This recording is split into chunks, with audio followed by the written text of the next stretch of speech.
सुरगुरुं वन्दे जगत्कारणं वन्दे पन्नगभूषणं मृगधरं वन्दे पशूनां पतिम् वन्दे सूर्यशशाङ्कवन्निनयनं वन्दे मुकुन्दप्रियम् वन्दे भक्तजनाश्रयं च वरदम् वन्दे शिवं शङ्करम्। द्वादश ज्योतिर्लिंग स्तोत्रम्। ॐ सौराष्ट्रे सोमनाथं च श्रीशैले मल्लिकार्जुनम् उज्जयिन्यां महाकालम् ओङ्कारं ममलेश्वरम् यां वैद्यनाथं च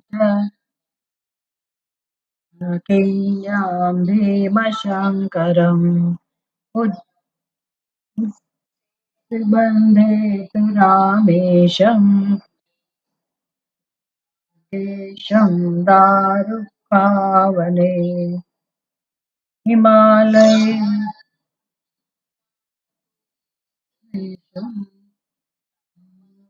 गौतमी तटे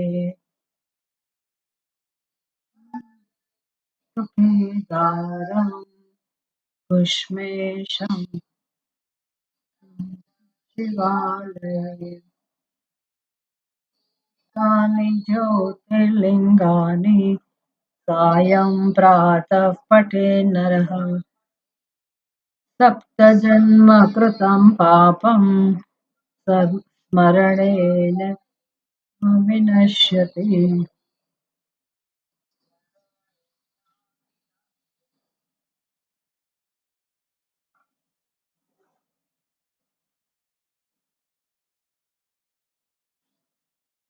ये 12वां ज्योतिर्लिंग है घुष्मेशम।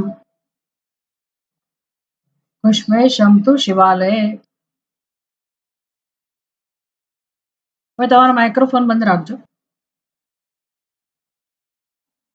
अंतिम ज्योतिर्लिंग 12वां ज्योतिर्लिंग घुष्मा की शिव भक्ति से उसके मरे हुए पुत्र का जीवित होना, घुष्मेश्वर शिव का प्रादुर्भाव तथा उनकी महिमा का वर्णन। अभी सूत जी जो कथा कह रहे हैं उनका विषय ये है। घुष्मा राम का, भगवान शिव जी का जो भक्त है, उसके पुत्र का फिर से जीवित होना और जो निमित्त हुआ शिव जी का प्रादुर्भाव होने के लिए तथा उनकी महिमा, घुष्मेश्वर महादेव की महिमा, इनका वर्णन सूत जी करते हैं। सूत जी कहते हैं, अब मैं घुष्मेश नामक ज्योतिर्लिंग के प्रादुर्भाव का और उसके महात्म्य का वर्णन करूंगा। मुनिवरों ध्यान देकर सुने। दक्षिण दिशा में एक श्रेष्ठ पर्वत है जिसका नाम देवगिरी है। दक्षिण दिशा में एक पर्वत है जिसका नाम देवगिरी है। वह देखने में अद्भुत तथा नित्य परम शोभा से संपन्न है। पर्वत हमेशा सुंदर ही होते हैं। उनके ऊपर कोई पर्वत के ऊपर बर्फ की चादर बनी रहती है, कोई पर्वत के ऊपर वृक्ष, वनस्पति, वनश्री की शोभा बनी रहती है। कोई पर्वत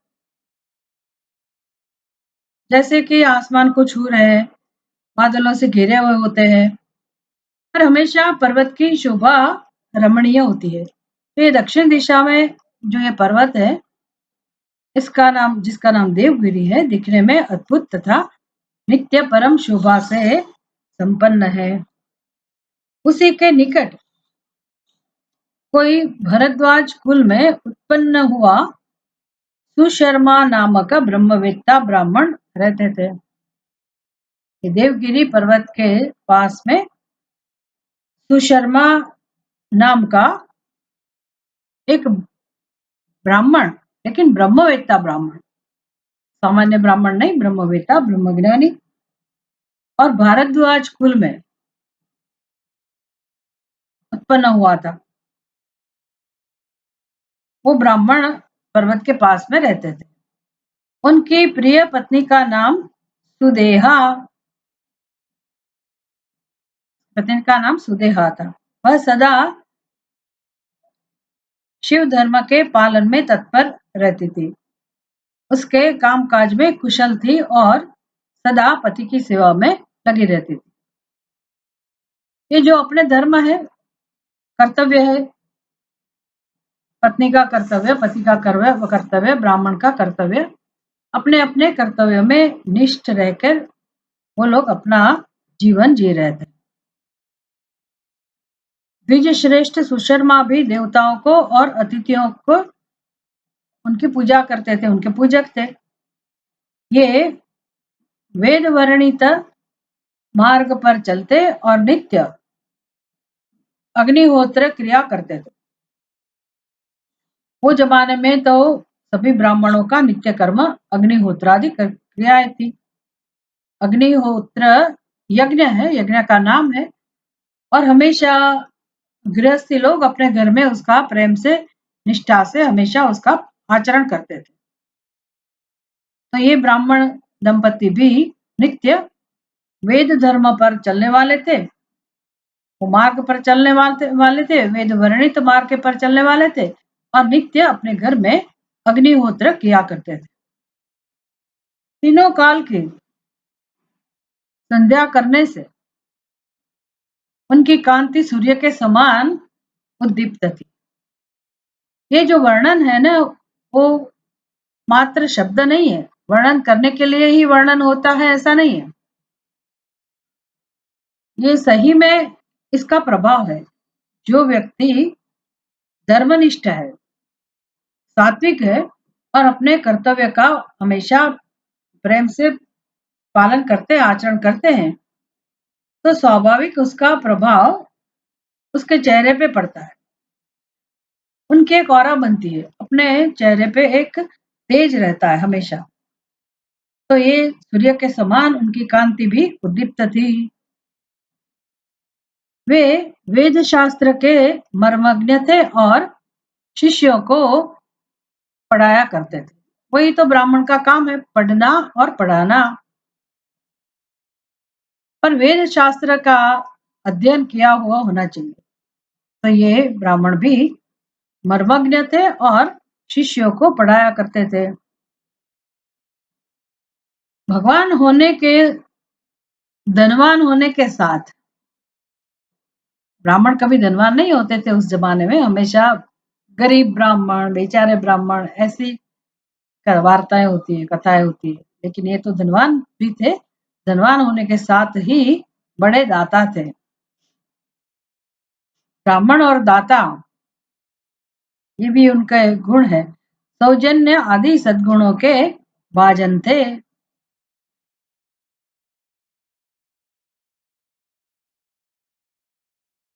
जिसको सज्जन कहा जाए उस प्रकार का उनका व्यक्तित्व था, और भगवान के भक्त भी थे, सात्विक भी थे। शिव संबंधी पूजनादि कार्य में ही सदा लगे रहते थे। वे स्वयं तो शिव भक्त थे, शिव भक्तों से बड़ा प्रेम भी रखते थे। खुद तो शिव भक्त थे, लेकिन उनके संपर्क में जो भी आते थे, अगर वो शिव भक्त है तो उनसे उनके लिए उनके मन में हमेशा आदर रहता था और प्रेम भी रहा करता था, और शिव भक्तों को भी वे बहुत प्रिय थे। बांधवाः शिव भक्ताश्च स्वदेशो भुवनत्रयम्। शिव भक्त के लिए तो यही महामंत्र है, उनका यही आश्रय है। माता पार्वती देवी, पिता देवो महेश्वरा। उनकी माता पार्वती देवी और पिता महेश्वर होते हैं। बांधवा शिव भक्ताश्च, उनका परिवार कौन है, स्वजन कौन है? बांधवा स्वजन वही है जो शिव भक्त है। बांधवा शिव भक्ताश्च स्वदेशो भुवनत्रयम, उनका कोई विशेष देश नहीं होता है, पूरा पृथ्वी, सारी पृथ्वी, तीनों लोग उनका अपना परिवार है। स्वदेशो भुवनत्रयम, अपना देश है, स्वदेश है, तीनों भुवन अपने देश के समान है। इतना विशाल हृदय है उनका, कहने का तात्पर्य यही है।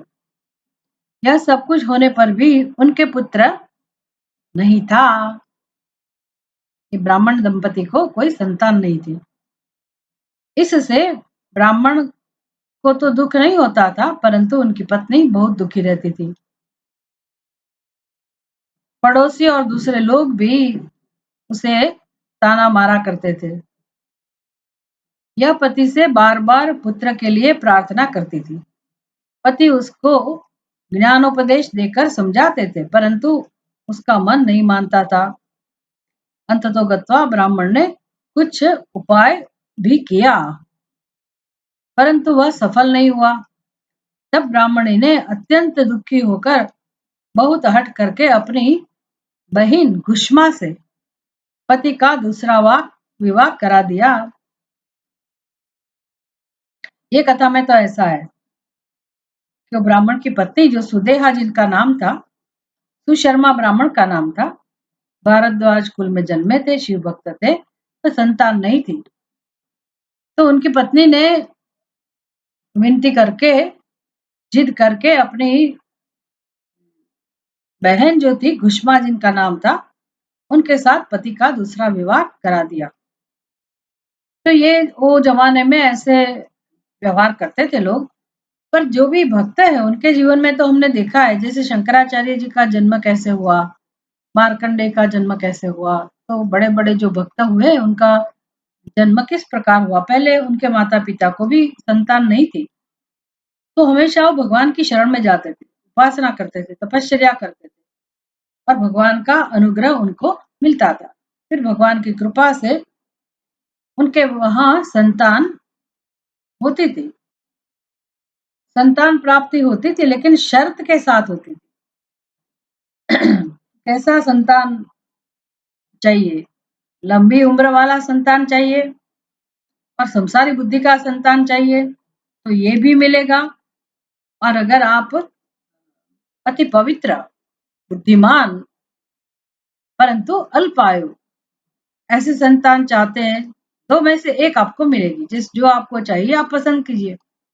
तो हमेशा जो बुद्धिमान लोग थे वो ऐसा ही चाहते थे कि अपने संस्कार जिस पुत्र में आए और जो भगवान का भक्त हो, ऐसा संतान ही वो पसंद करते थे, भले अल्पायु हो।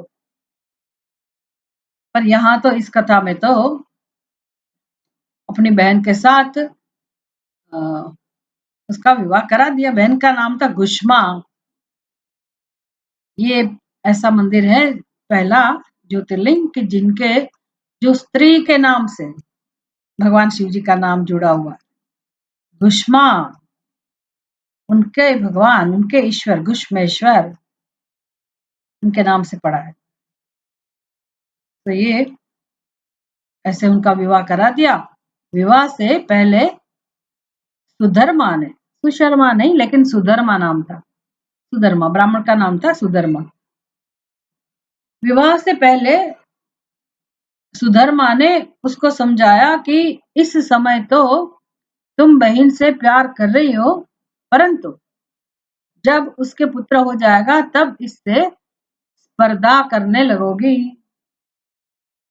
जो संसार का नियम है, सांसारिक बुद्धि जैसे विचार करती है, काम करती है, वो सुधर्मा को पता था। इसलिए उसने अपनी पत्नी को बोला कि तुम्हें अभी तो ये तुम्हारी बहन के प्रति प्रेम है, घुष्मा के प्रति, लेकिन जब उसको संतान प्राप्ति हो जाएगी तो तुम्हें ईर्ष्या होगी, स्पर्धा करोगी तुम। सुधर्मा ने उसको समझाया, पर उसकी पत्नी ने उसे वचन दिया कि मैं बहन से कभी दाह नहीं करूंगी, मतलब शिकाह नहीं करूंगी, स्पर्धा नहीं करूंगी, ईर्ष्या नहीं करूंगी। विवाह हो जाने पर घुष्मा दासी की भांति बड़ी बहन की सेवा करने लगी। तो दोनों के बीच में ये समझौता हो गया, दोनों बहनों के बीच में। तो छोटी बहन घुष्मा थी, वो सुदेहा को अपनी बड़ी बहन जो है प्रेम से उनकी सेवा करती थी, दासी बहन कर उनकी सेवा करती थी, सेवा करने लगी। सुदेहा भी उसे बहुत प्यार करती रही। घुष्मा अपनी शिव भक्त बहन की आज्ञा से नित्य 101 पार्थिव शिवलिंग बनाकर विधि पूर्वक पूजा करने लगी। क्योंकि वो सुधर्मा की पत्नी सुदेहा वो भी शिव भक्त थे ना, तो अपनी बहन को उसने भक्ति करना सिखाया।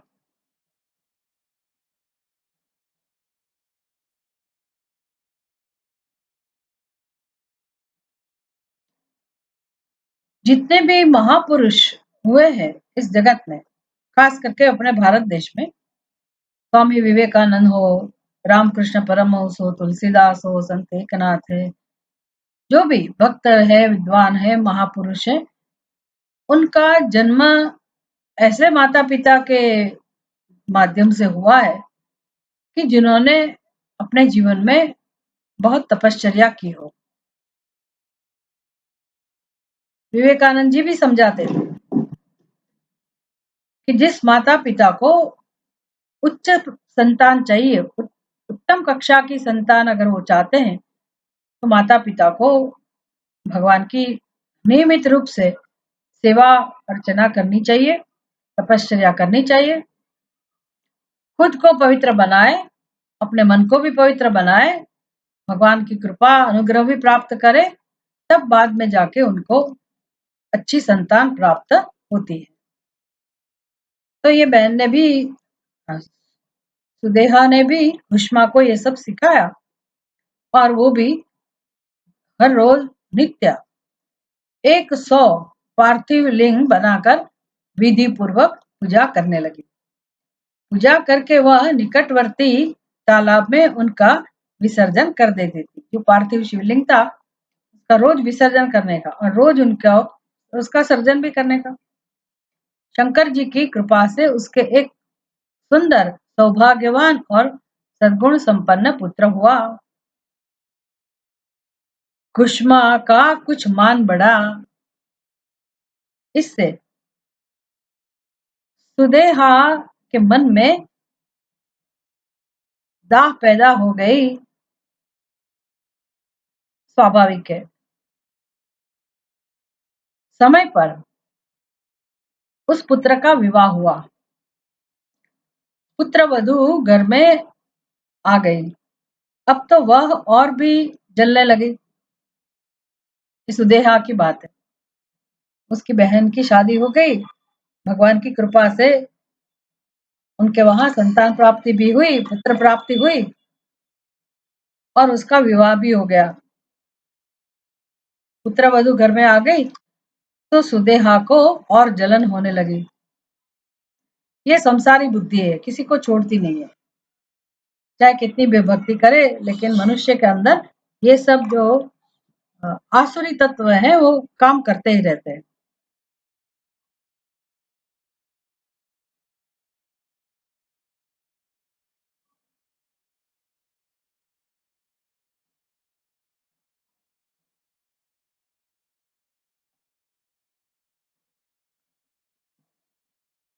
फिर वो जो जलन होती है उसके प्रति अगर अपना ध्यान नहीं गया, तो फिर अपना भी पतन होता है और दूसरों का भी पतन होता है। अशांति उत्पन्न हो जाती है, संघर्ष बना रहता है। तो ये व्यवहार स्वाभाविक जो प्रभाव होता है अपने मन पर, और अज्ञान तो सबके अंदर है ही। भले शुरू में सात्विक बुद्धि काम करती है, उसने सोचा होगा कि कोई नहीं, मेरी बहन ही है, मेरे से पुत्र नहीं हुआ तो कोई बात नहीं, मेरी बहन के द्वारा पुत्र हो जाएगा। तो तब तक प्यार था, उसके लिए स्नेह भी था, और भगवान के प्रति भक्ति भी थी। लेकिन जब अपने ही घर में, क्योंकि उसकी बहन को पुत्र हुआ तो उसका मान बढ़ गया और अपना मान, वो ऐसा महसूस करने लगी कि अपना मान कम हो गया। जैसे हमारे साथ होता है, दूसरे को मान मिल जाए तो हमारा कोई अपमान नहीं करता है, लेकिन दूसरे को मान मिलने से ही हम समझते हैं कि हमारा अपमान हो गया। ऐसे ही सुदेहा को भी ऐसी अनुभूति होने लगी, वो जलने लगी। फिर ठीक है, जलन तो होती है, ईर्ष्या तो होती है, हम अपने आप को समझाकर उसमें से उबर सकते हैं। अगर सावधान नहीं रहे तो ईर्ष्या काम करेगी। इसके साथ भी ऐसा ही हुआ। फिर उसने क्या किया, उसकी बुद्धि भ्रष्ट हो गई, जलन शुरू हो गई, फिर उसकी बुद्धि भ्रष्ट हो गई। और एक दिन उसने रात में सोते हुए पुत्र को छुरे से उसके शरीर के टुकड़े टुकड़े करके मार डाला और कटे हुए अंगों को उसी तालाब में जाकर डाल दिया जहां घुष्मा प्रतिदिन पार्थिव लिंग का विसर्जन करती थी। पुत्र के अंगों को उस तालाब में देखकर वह लौट आई और घर में सुखपूर्वक सो गई। इतनी क्रूरता पढ़ने को भी मन नहीं करता है। फिर कुछ भगवान की महिमा इसके पीछे है, इसलिए वो ऐसा वर्णन तो करना ही पड़ेगा। पर ऐसा क्रूर कर्म भी कोई करता है, वो अगर वो भी शिव भक्त थी फिर भी उसने ऐसा क्रूर कर्म किया, तो हमारे लिए तो अच्छा है। हम सोच सकते हैं कि वेदांत के बिना, ज्ञान के बिना उद्धार नहीं है। वो ज्ञान के साथ भक्ति हो तब तो ठीक है, लेकिन वो भक्ति भी सही अर्थ में भक्ति नहीं है।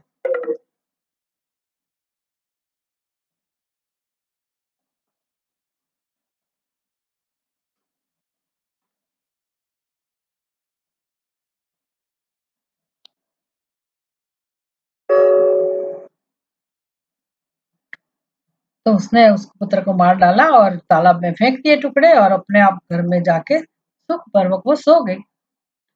घुष्मा सवेरे उठकर प्रतिदिन का पूजन आदि कर्म करने लगी। घुष्मा को तो बेचारे को कुछ पता नहीं है, वो तो अपना नित्य कर्म करने लगी। भगवान शिव का जो पूजन करना था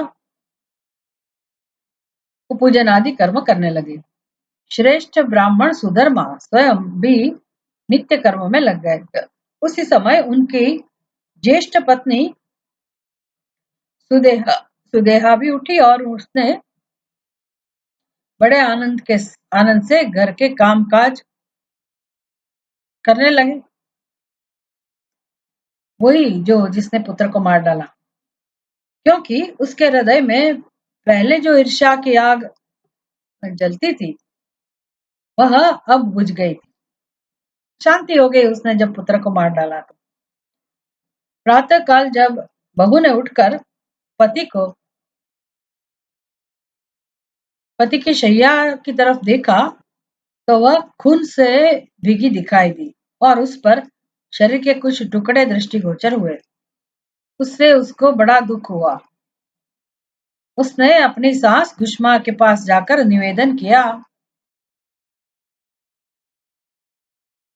पुत्र की शादी हो गई थी ना, पुत्र वधू आ गई थी।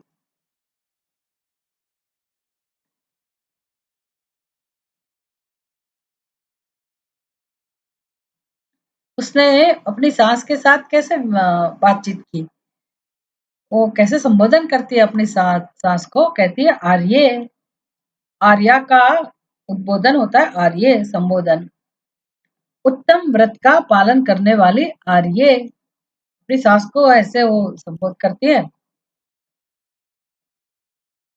और उनसे पूछती है आपके पुत्र कहाँ गए।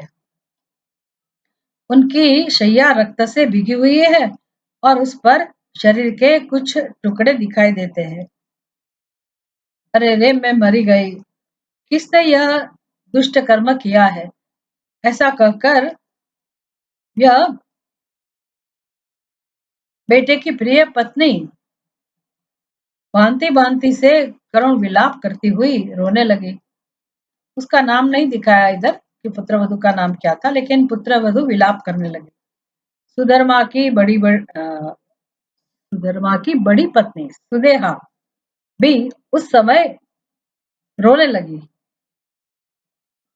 मैं मारी गई, हाय हाय मैं मारी गई, ऐसा कहकर दुख में डूब गई। उसने ऊपर से तो दुख दिखाया, किंतु मन ही मन वह हर्ष से भरी हुई थी। भीष्मा भी उस समय उस वधू के दुख को सुनकर अपने नित्य पार्थिव पूजन के व्रत से विचलित नहीं हुए।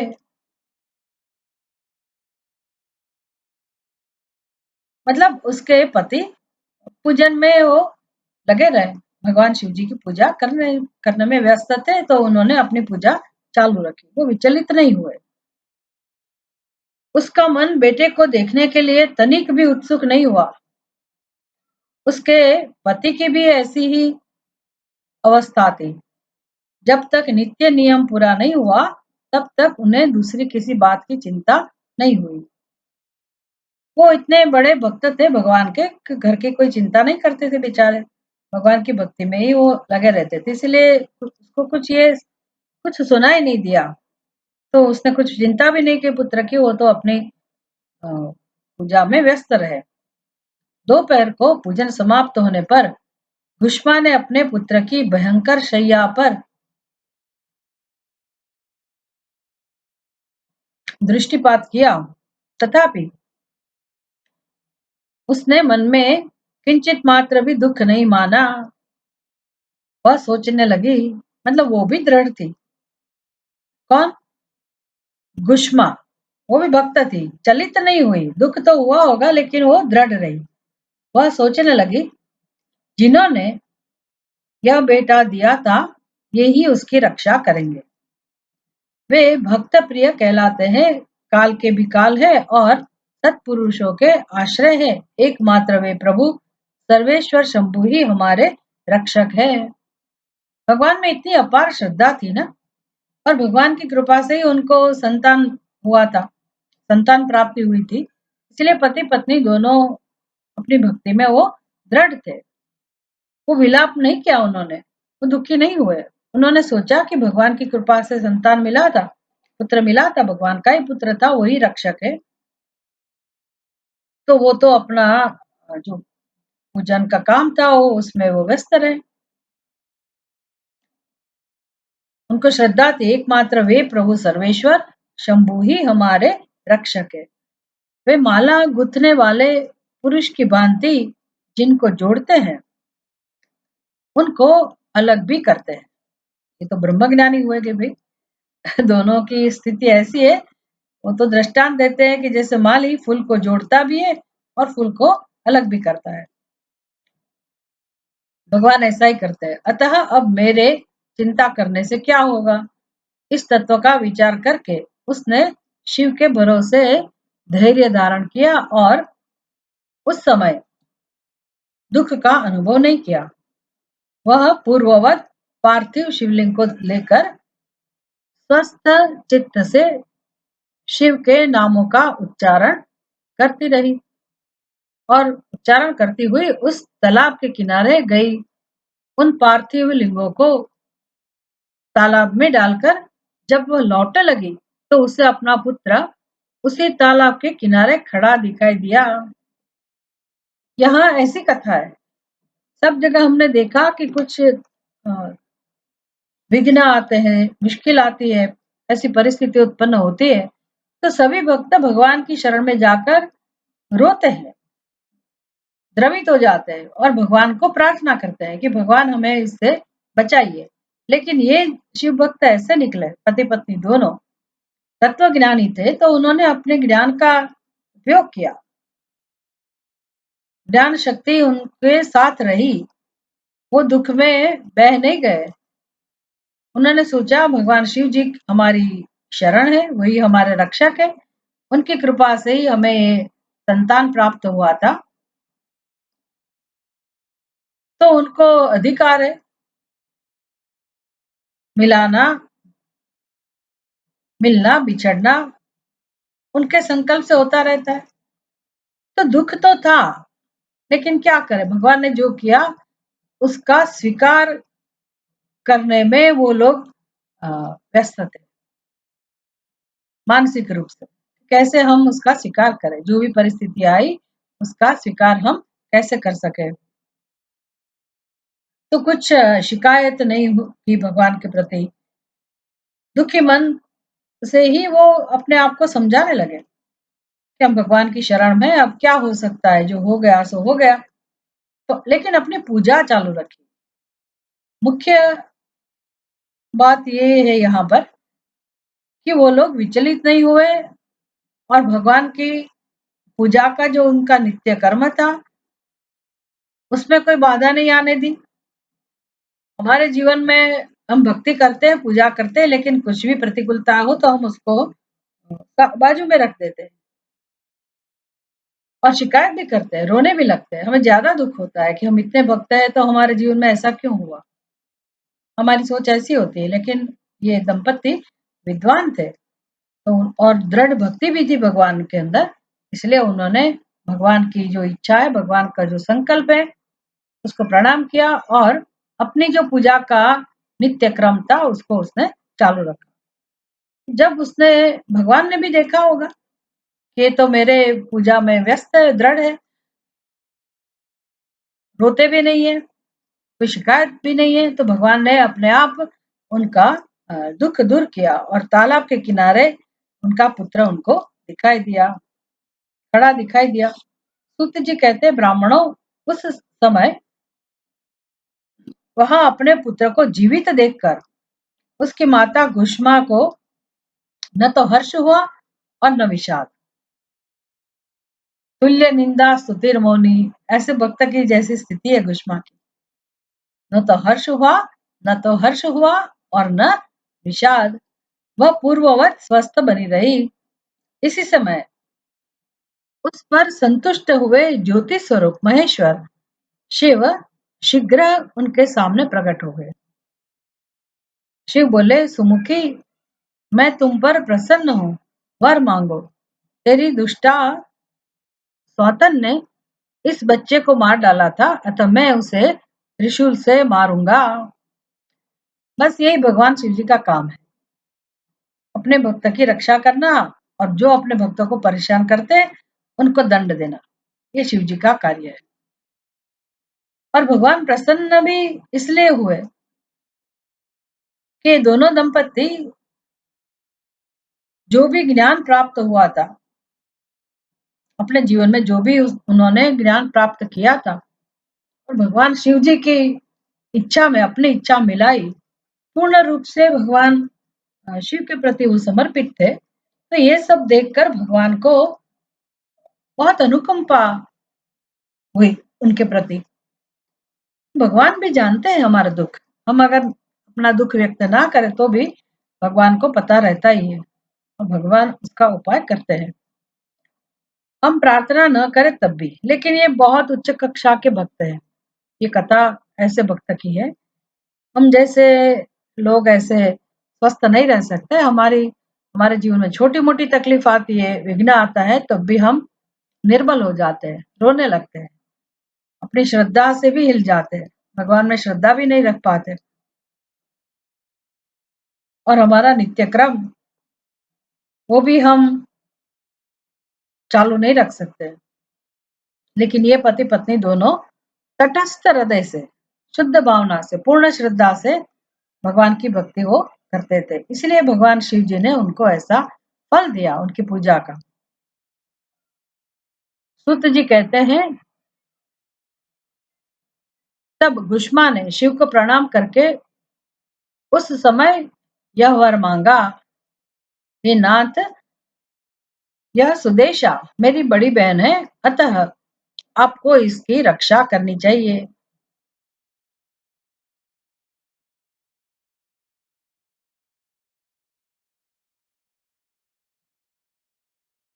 शिव बोले, उसने तो बड़ा भारी अपकार किया है, तुम उस पर उपकार क्यों करती हो।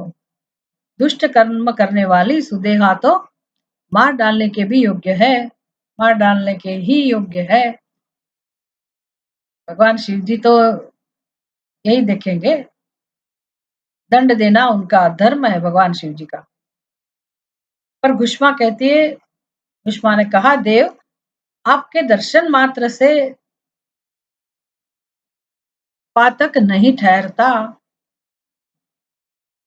इस समय आपका दर्शन करके उसका पाप भस्म हो जाए।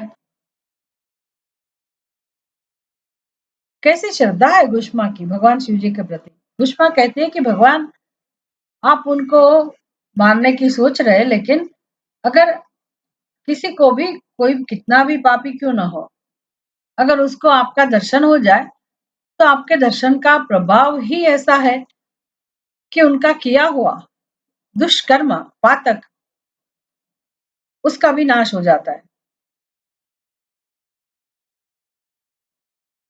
आपका दर्शन करके उसका पाप भस्म हो जाए, मैं ऐसा वरदान मांगती हूँ, क्योंकि आपका प्रभाव ही ऐसा है, आपके दर्शन मात्र से पातक नहीं ठहरता।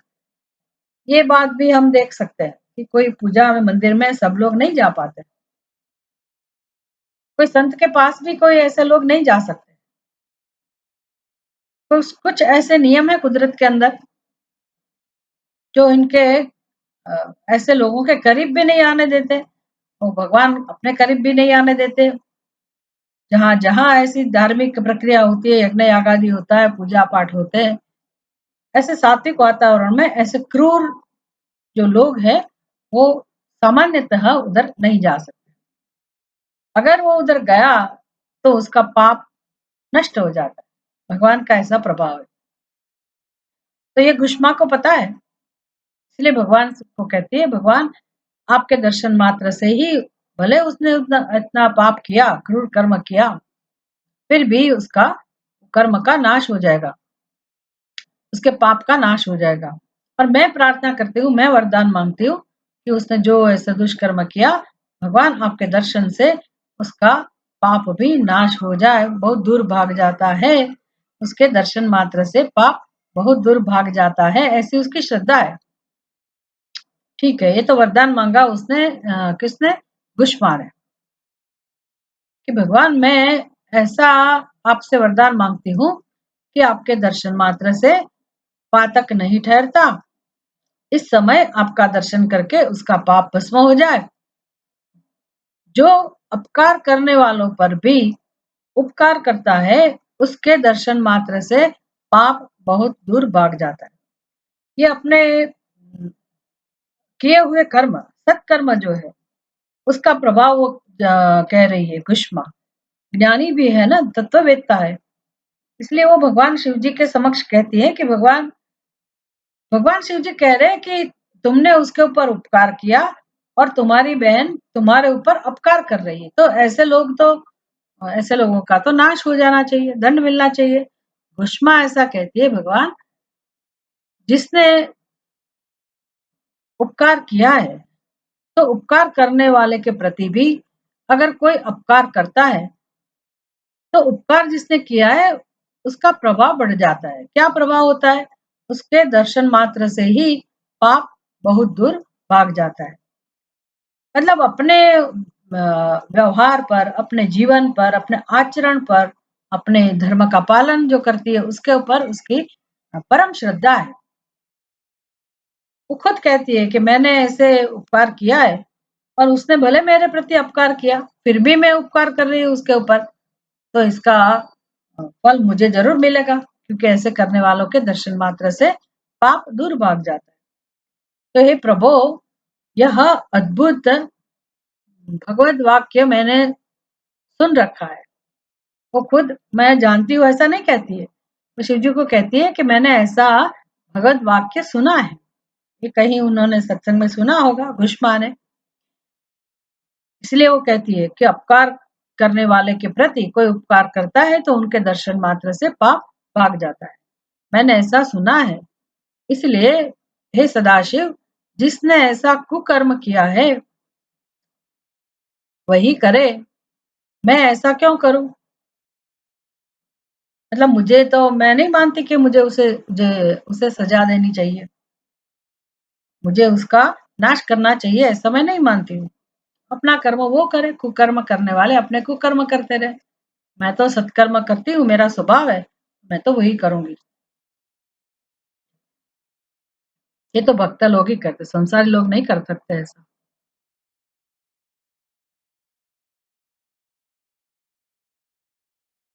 वो क्या कहती है, घुष्मा कहती है, मुझे तो बुरा करने वालों का भी भला करना है, बुरा करने वालों का भी भला ही करना है। जैसे द्रौपदी, हमने सुना है शास्त्र में,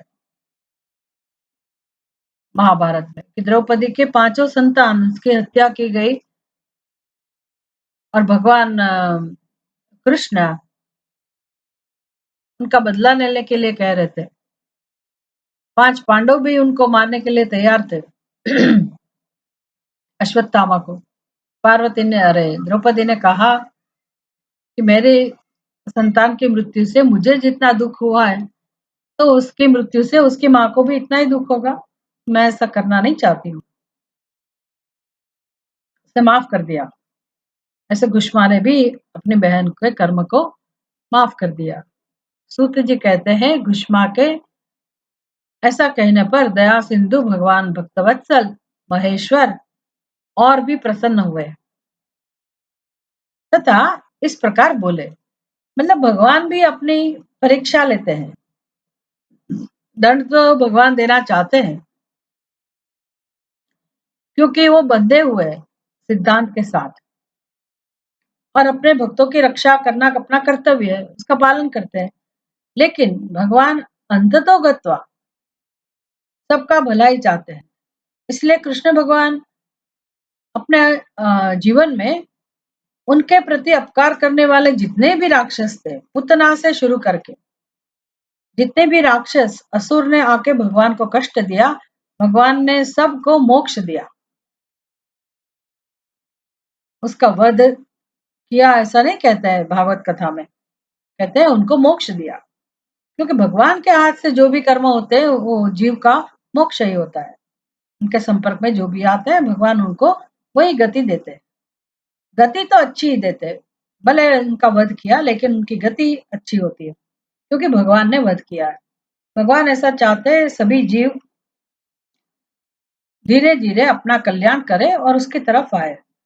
इसलिए उपदेश तो यही है हमारे लिए, कि हमारे प्रति कितना भी कोई ऐसा कुकर्म करे, अधर्म कर्म करे, अधर्म का आचरण करे, हमें परेशान करे, हमें दुख दे, उसके प्रति भी हमारे मन में यही भाव हो कि उस जीव का कल्याण हो। भगवान को यही पसंद है। इसलिए घुष्मा ने जो प्रार्थना की तो भगवान और प्रसन्न हुए।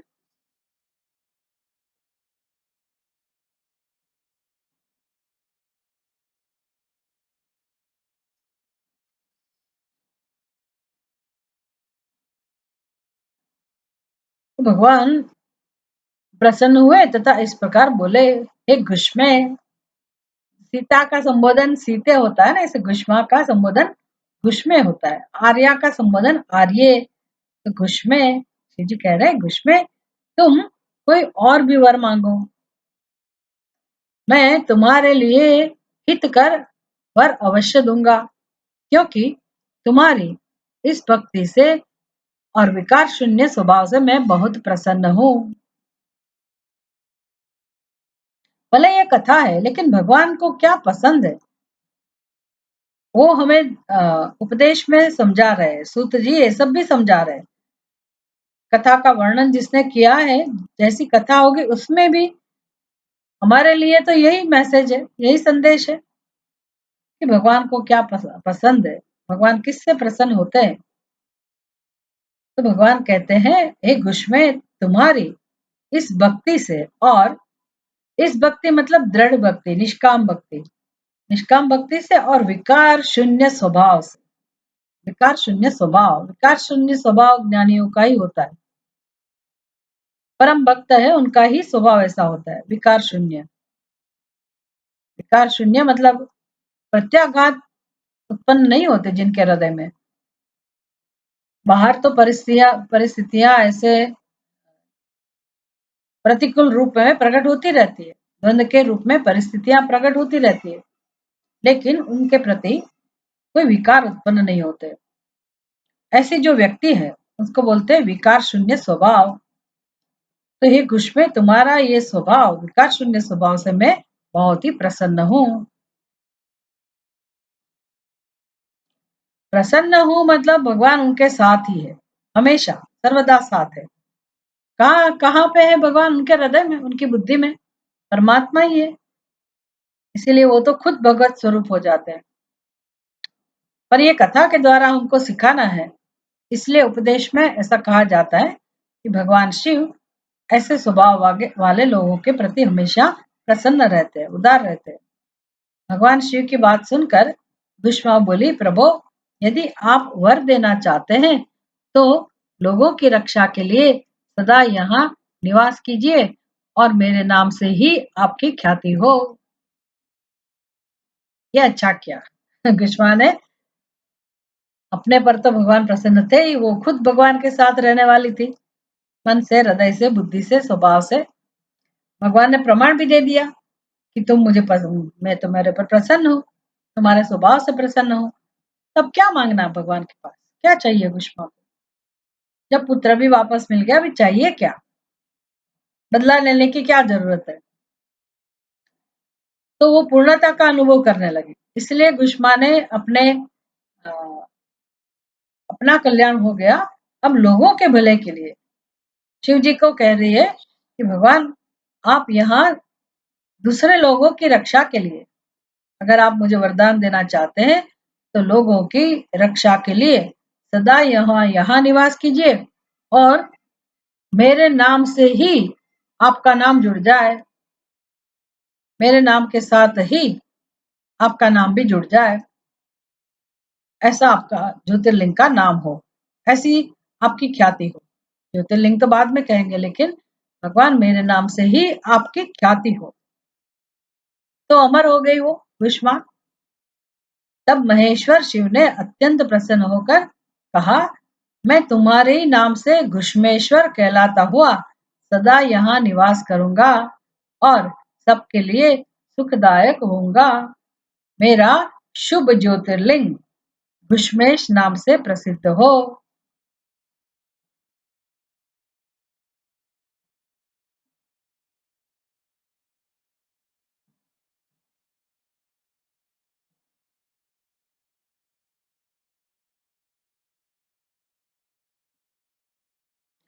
इसमें जो घुष्मा ने किया ना, वो शिव पुराण का ही कोई अध्याय के अंदर एक श्लोक आता है।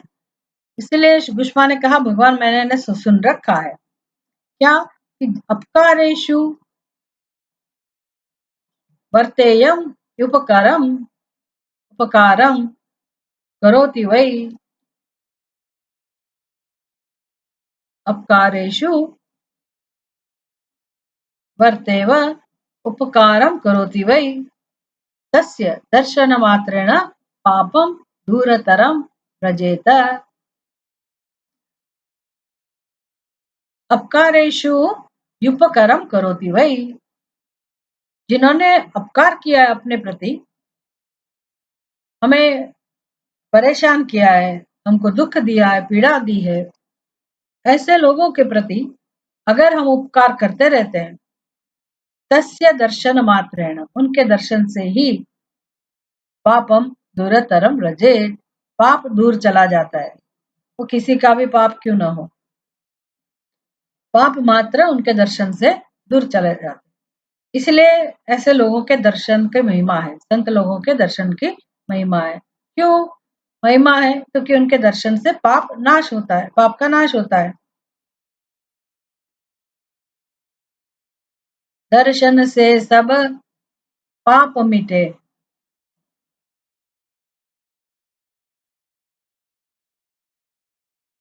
दर्शन से सब पाप विनाशे, सदगुरु घर आए, आज सखी सदगुरु घर आए। तो वो रंग अवधूत जी महाराज कह रहे हैं कि सदगुरु जब घर आए हैं, पधारे हैं, तो उनके दर्शन मात्र से ही मेरे पाप सब नष्ट हो गए। लेकिन ऐसा सामर्थ्य क्यों आता है ऐसे लोगों के अंदर कि उनके दर्शन से अपने पाप नष्ट हो जाए? क्योंकि उनका आचरण ऐसा है।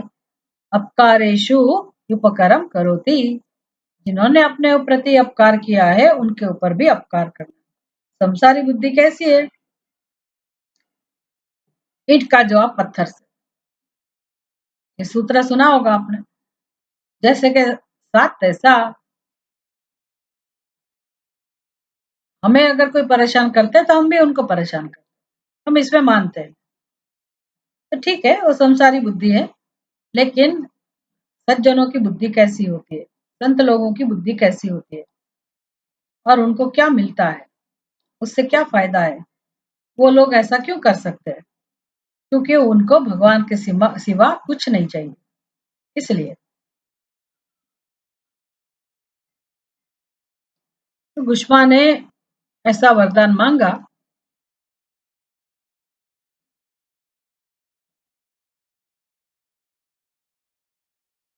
और जो सरोवर था उधर, जहां गुष्मा हर रोज पार्थिव शिवलिंग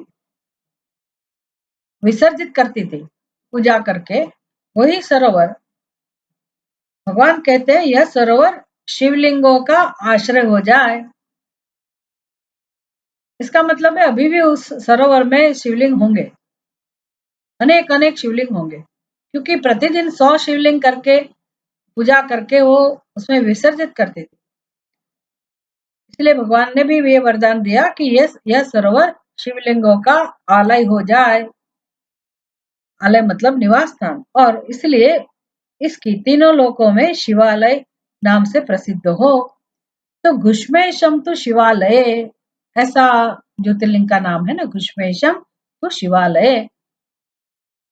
वाराणस्याम विश्वेशम, तो काशी विश्वेश्वर वाराणसी में, वाराणसी, उज्जैनी, सौराष्ट्र, श्रीशैलम, ये सब स्थल के देश के नाम है।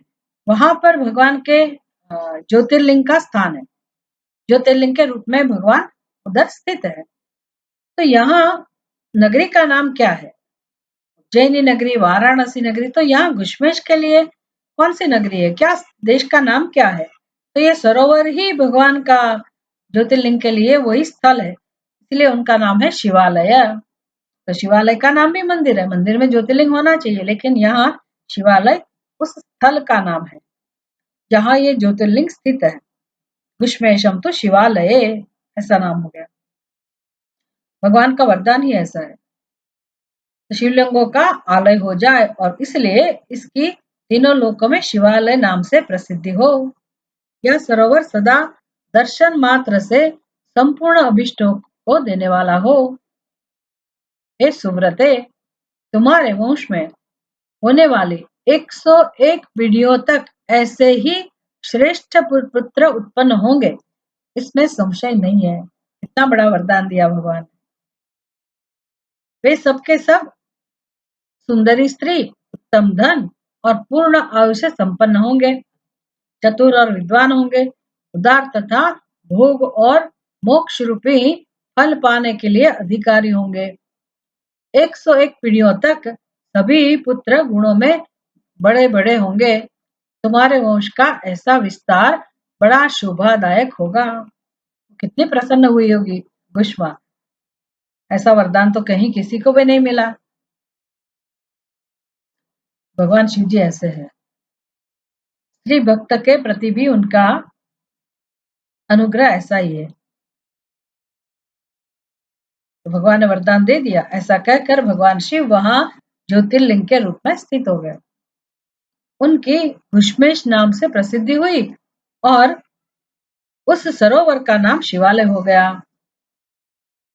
सुधर्मा, घुष्मा और सुदेहा तीनों आकर तत्काल ही उस शिवलिंग की 101 दक्षिणा आवर्त परिक्रमा की। पूजा करके परस्पर मिलकर मन का मैल दूर करके वे सब वहां बड़े सुख का अनुभव करने लगे। पुत्र को जीवित देख सुदेहा बहुत लज्जित हुई और पति तथा घुष्मा से क्षमा प्रार्थना करके उसने अपने आप के निवारण के लिए प्रायश्चित किया। हे मुनीश्वरों, इस प्रकार वह घुष्मेश्वर लिंग प्रकट हुआ। उसका दर्शन और पूजन करने से सदा सुख की वृद्धि होती है। ब्राह्मणों, इस तरह मैंने तुमसे 12 ज्योतिर्लिंग की महिमा बताई। ये सभी लिंग संपूर्ण कामनाओं के पूरक तथा भोग और मोक्ष देने वाले हैं। जो इन ज्योतिर्लिंगों की कथा को पढ़ता और सुनता है वह सब पापों से मुक्त हो जाता है तथा भोग और मोक्ष पाता है। 12 ज्योतिर्लिंगों के महात्मा की समाप्ति। कम से कम 12 ज्योतिर्लिंग की महिमा हम सुन सके सूत जी से, भगवान की कृपा से। तो भगवान शिव को हम नमस्कार करते हैं। ओम पूर्णमदः पूर्णमिदं पूर्णात् पूर्णमुदच्यते पूर्णस्य पूर्णमादाय पूर्णमेवावशिष्यते। ओम शांति शांति शांतिः। हरिः ओम। श्री गुरुभ्यो नमः। हरिः ओम।